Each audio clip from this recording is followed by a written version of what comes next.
Hello guys, good morning sa lahat ng mga subscriber. Maraming salamat sa inyong lahat na nakapalo sa aking channel. Maraming salamat sa inyo guys. Yan nga pala yung anak kong si Daughter Thea. Inihatid ko siya papuntang school. Naglalakad lang kami kahit ganyan kainit. Kahit medyo malayo yung bahay papunta dito sa school, okay lang sa kanya kasi masipag siya mag-aral. Masiyahin din siya na bata. Gustong-gusto niyang maglakad. Ayan guys, tapos ko na siyang maihatid. Pauwi na ako, pabalik na ako sa bahay. Maglalakad lang din ako. Saan pala ito na lugar guys? Ito ay nasa Tampakan, South Cotabato, Santa Cruz ata yung barangay nila dito. Kasi dayo lang kami dito guys. Nakitira lang kami dun sa pinsan ng asawa ko. Tapos na-transfer dito yung mga anak ko. Dalawang anak ko nag-aaral dito. Yung panganay at saka itong pangalawa. Yung panganay ko umaga hanggang hapon yung klase niya.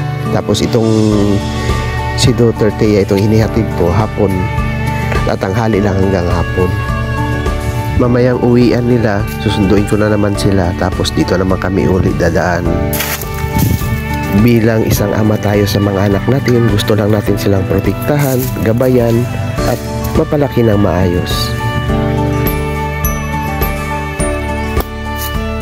Kahit gaano kahirap ang buhay, mas masaya pa rin pag sama-sama ang pamilya. Bilang mga magulang, ina o ama, ibigay natin yung pinaka-best natin para sa ating mga anak. Bigyan natin sila ng pag-asa para pagdating ng panahon, marating naman nila yung buhay na masagana sila. Dapat natin ingatan sila.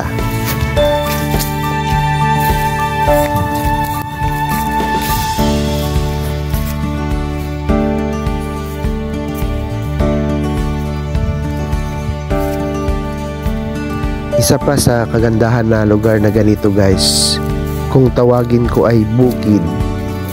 Sariwa yung mga gulay, sariwa yung hangin, malayo sa polusyon.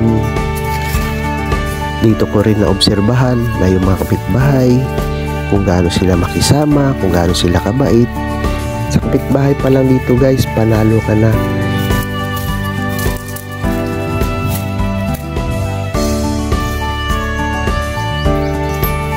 Hindi ka talaga magugutom dito guys kung sipagan mo lang magtanim. Madaming maiuulam at makakain ang pamilya mo kapag masipag ka. Gaya ng talong, okra, kalabasa, kamuting gulay, kamuting kahoy, saluyot.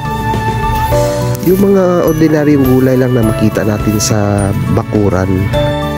Yun yung mga pwede nating itanim na kahit balit yung bakuran natin, gaya ng kamatis, alugbati, malunggay. Malaking tulong na rin yung mga gulay na yan kapag nakapitas ka na. Araw-araw mo na pang-ulam.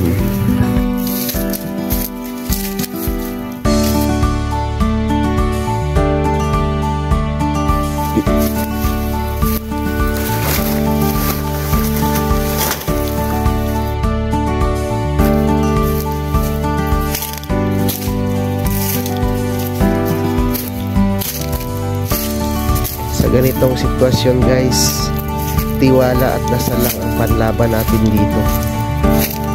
Ito yung araw-araw na binabagtas namin ng mga anak ko. Ito medyo mahirap. Mahirap na masaya din ang buhay. Kapit lang lagi sa taas. Ayan guys, maraming salamat sa suporta. Hanggang dito na lang, malapit na rin yung bahay dyan. Kung nagustuhan nyo yung video ko guys, please follow, like, and share. Thanks guys, God bless.